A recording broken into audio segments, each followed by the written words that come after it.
Hello সবাইকে, কেমন আছো তোমরা সবাই? আশা করি তোমরা সবাই ভালো আছো। আমরাও কিন্তু মোটামুটি ভালোই আছি। আজকে কিন্তু ব্লগটা শুরু করেছি অনেকটাই পরে, সকাল থেকে একটু সময় হয়নি, এত দেরি হয়ে গিয়েছিল। আর আমার শরীরটাও কিন্তু বিশেষ ভালো ছিল না, তো সেই জন্য ক্লিপগুলো নেওয়া হয়নি। তো যাই হোক, একটু সন্ধ্যেবেলা থেকে স্টার্ট করলাম। আমি একটু রেডি হয়ে নিচ্ছিলাম। আমি, আমার ননদ আর ডোডো একটু সোদপুরে যাব, আমাদের একটা আইব্রো করার রয়েছে।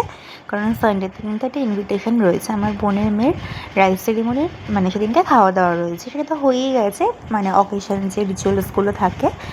তো ওই জন্যই আর কি, একটা আইব্রো করার ছিল, আর কিছু জিনিস কিন্তু কেনার ছিল।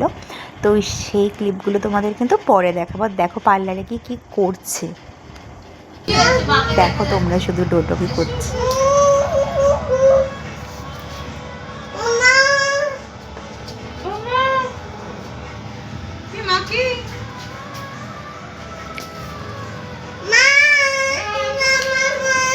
কি হয়েছে?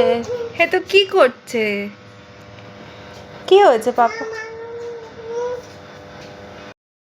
এটা কি? এই যে এটা কি? হ্যাঁ দাও তো, খোঁচার দিকে দাও তো, দুষ্টুমি করছে। বসো, ওখানে ওখানে ওঠো। না এই যে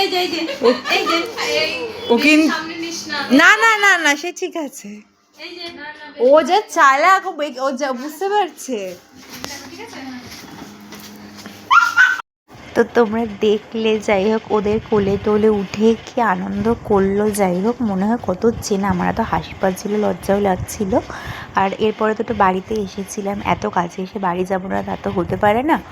তো মা একটি মেয়োনিজ দিয়ে ব্রেড করে দিয়েছিল, তো সেটা খেলাম, কিছুক্ষণ থেকে চলে এলাম। আর দেখো নিধা সাথেও কিন্তু একটু খেলে নিলাম। এরপরে কিন্তু আমার ননদ একটা ব্লাউজ কিনেছিল। তো ওখান থেকে দেখো, আজকে কিন্তু রাস্তায় অনেক ভিড় ছিল, যেহেতু মাসের প্রথম আর পয়লা বৈশাখের কেনাকাটা সবাই, তাই না? আর দেখো কত স্টল, কোনটা ছেড়ে কোনটা দেখবে। যাই হোক, আর দেখো দিকে তো একটু কি বলবো, ফুচকা দেখে লোভ সামলাতে পারিনি, তো বাস ছেড়ে দিয়েছি, কিন্তু ফুচকা খেতে হবে। তারপরে কিন্তু ফুচকা খেয়ে বাস ধরে বাড়ি চলে এসেছিলাম। আর ওদিকে আজকে কিন্তু আমার বর তাড়াতাড়ি বাড়ি চলে এসেছিলো, তো সব কিছু করেই রেখেছিলো আর কি। তো একটু বাড়িতে এসে জলগুলো ভরে নিলাম। তো এইটুকুই ছিল তোমাদের সঙ্গে আজকে শেয়ার করা। টাটা বন্ধুরা, গুড নাইট, সুইট ড্রিমস।